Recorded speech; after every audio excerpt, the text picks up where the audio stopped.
Salutations tête de nage, je suis le chef et bienvenue dans ce nouveau numéro de One Pieceologie, l'émission durant laquelle vous m'accompagnez durant ma relecture, ma redécouverte des arcs de One Piece. Et aujourd'hui, on s'attaque au second arc de la saga Alabasta ou la saga Baroque Works, t'appelles ça comme tu veux. Je parle bien sûr de l'arc Whiskey Peak, qui se déroule du chapitre 106 jusqu'au chapitre 114. Mais avant d'aller plus loin, de quoi qu'est-ce que ça parle donc? Eh ben je vais te le dire avec un résumé copié-collé sur internet comme d'habitude. On n'a pas que ça à foutre de faire des résumés. Oui.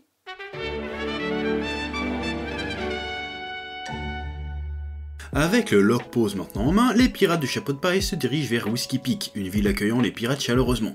Cependant, tout ceci était trop beau pour être vrai et les habitants montreront leur vraie nature. Il s'agit en réalité d'une île habitée uniquement par des chasseurs de primes qui travaillent pour l'organisation Baroque Works, et ils tentent de capturer l'équipage de Luffy après les avoir gavés de bouffe et de pinard. Sauf que Zoro pour une fois ne dort pas et décide de les rouster. Sauf qu'il y a des cadres du Baroque Works qui se pointent, Mr. Five et Miss Valentine, qui viennent pour choper Miss Wednesday, qui s'avère être en réalité la princesse Nefertari Vivi du royaume d'Alabasta. En gros, pour la faire courte, c'est ça l'histoire. Et tu te demandes très certainement qu'est-ce que j'ai pensé de cet arc. Eh bien, il se trouve que pour la toute première fois, il se trouve que j'ai vraiment pas aimé cet arc de One Piece. Tu peux m'insulter en commentaire, hein, c'est très important pour le référencement, ne te gêne surtout pas. Néanmoins, attends un peu quelques instants que je t'explique pourquoi je n'ai pas aimé. Oui.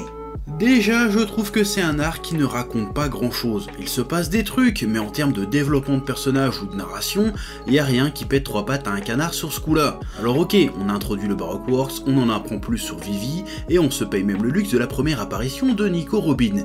Mais sinon, je me suis fait chier. Jusqu'ici, chaque arc avait un vrai intérêt pour l'équipage de Luffy. Ils apprenaient toujours un truc et sortaient grandis de l'aventure qu'ils venaient de vivre. Là, à part qu'à la fin ils ont une nouvelle mission et une destination, y a rien en fait.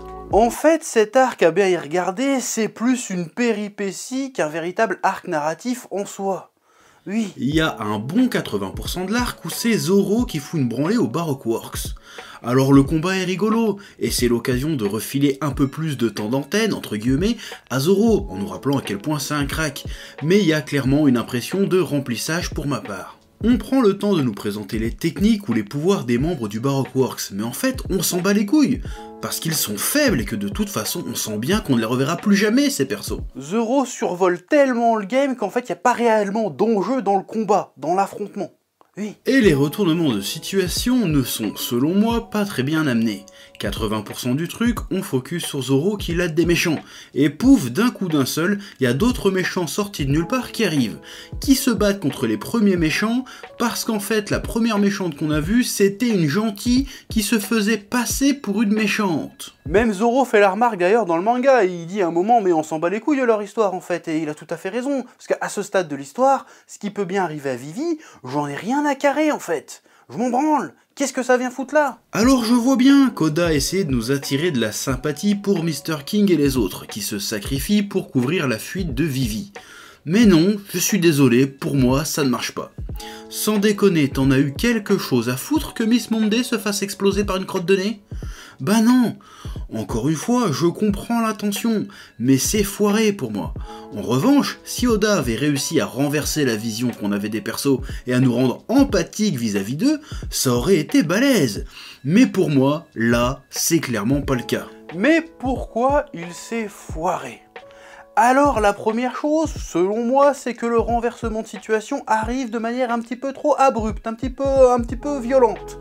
Tu sais très bien que je ne suis pas spécialement un bandeur de foreshadowing, mais pour le coup, là, essayer d'amorcer le truc un petit peu avant, pour faire passer un peu la pilule, pour se dire « Ah, mais en fait, oui, c'était évident depuis le début », ça aurait pas été du luxe, pour le coup. Je pense que ça aurait mieux marché. Oui. Ensuite, selon moi, il s'est foiré sur l'introduction, la présentation du Baroque Works. On ne sait pas si on doit les craindre ou si on doit se foutre de leur gueule. Est-ce qu'ils sont dangereux ou est-ce qu'ils sont ridicules? Alors, invoquer, introduire une espèce d'organisation maléfique, malfaisante à ce stade d'une série, C'est un classique, hein. Tu regardes dans tous les shonen du genre, t'en as plus ou moins une organisation maléfique qui fait son apparition. Mais à un moment donné, faut quand même se positionner sur cette organisation. Soit tu nous fais l'armée du ruban rouge, et à ce moment-là, bah, tu te fous de leur gueule, soit tu nous fais l'Akatsuki, et à ce moment-là, tu les crains. Tu peux pas faire les deux, en fait. Ou alors c'est très compliqué. Et là, pour le coup, je trouve que ça marche pas trop. Je ne sais pas si je dois les craindre, ou s'ils doivent être ridicules. Oui, du coup je suis désolé, mais dans cet arc, l'impression que j'ai du Baroque Works, c'est que bah ça pue la merde le Baroque Works. Oui. Alors, on a l'impression qu'il essaye de mettre un coup de pression avec Mr. Five et Miss Valentine, mais c'est direct désamorcé par le réveil en pétard de Luffy. À partir de là, le danger c'est plus du tout le Baroque Works, si tant est que ça avait été un danger à un moment donné. Le danger, c'est Luffy qui veut taper Zoro. Et je suis désolé, mais pour le coup, l'affrontement Zoro-Luffy n'a strictement aucun intérêt. Oui. Il raconte rien, il ne remet rien en cause, c'est juste un quiproquo parce que Luffy est débile. Même pour le fanservice, c'est pas ouf parce que leur combat est plus ou moins ellipsé, et les autres méchants se font poutrer en 2-2 en parallèle. Et sans déconner, juste comme ça, la tatane de Luffy arrête les sabres de Zoro. Zoro, le gars il coupe des cailloux en deux, tranquille, des balles de fusil en deux, tranquille, mais la tatane de blédard de Luffy, non.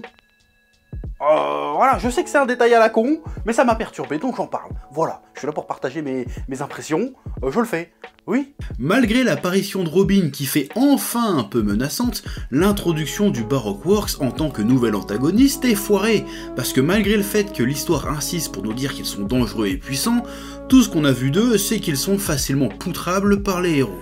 Et on a beau nous matraquer à tout bout de champ que maintenant que les chapeaux de paille sont rentrés dans le collimateur du Baroque Works, ils sont en danger, peu importe où ils vont se trouver sur Grand Line, eh ben je suis désolé mais la sauce ne prend pas, je ne crois pas une seule seconde à cette menace. Et c'est un problème, parce que je rappelle qu'on est censé être rentré sur Grand Line et que maintenant, les enjeux, les antagonistes, les épreuves qu'ils sont censés affronter, les chapeaux de paille, sont censés être beaucoup plus grandes qu'avant. Et la première introduction qu'on nous fait, c'est des méchants tout claqués en fait. Donc je comprends pas où il veut en venir là. Donc pour l'instant, le level de menace du Baroque Works, je n'y crois pas une seule minute, et j'espère que ça va quand même s'intensifier, se préciser dans la suite de l'histoire, parce que là c'est pas possible. Non. Après, encore une fois, le combat de Zoro est sympa, l'humour fonctionne, et visuellement, l'île de Whiskey Peak est très stylée. Le coup des épines des montagnes cactus qui sont en réalité des pierres tombales de pirates, franchement, c'était classe. Mais globalement, je le répète, cet arc sonne pour moi davantage comme une péripétie que comme un véritable arc narratif. Et peut-être que c'est que ça finalement, peut-être que c'est réellement qu'une péripétie. Et c'est là qu'il faut peut-être remettre en question notre classification, notre système de classification des arcs de One Piece. Parce que finalement, peut-être que classer les arcs en fonction des lieux visités, c'est une erreur. Peut-être qu'il faudrait davantage les classer, les découper les arcs en fonction de ce qu'ils racontent, plutôt que simplement les lieux visités. Parce que là, pour le coup, c'est pas très pertinent de considérer Whiskey Peak comme un arc narratif à part entière, parce que ce n'en est clairement pas un. Il n'y a pas tous les éléments d'un arc narratif dedans. Donc peut-être que c'est une connerie.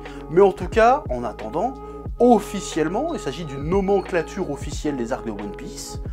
Bon, c'est peut-être une connerie, mais en attendant, c'est comme ça officiellement, donc on va se taper One Piece comme ça officiellement.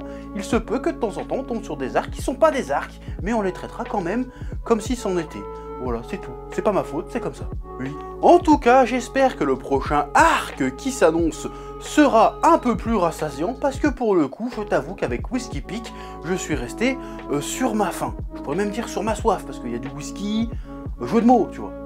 Bref, en attendant, abonnement, pouce bleu, mets la cloche et tutti quanti, et moi je te dis à la prochaine pour un prochain épisode de One Pieceologie. Oui.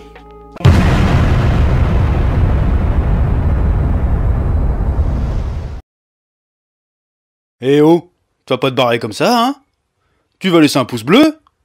Un petit pouce bleu, hein? Puis tu regardes aussi les autres vidéos? Parce que voilà, tu t'abonnes? Ouais?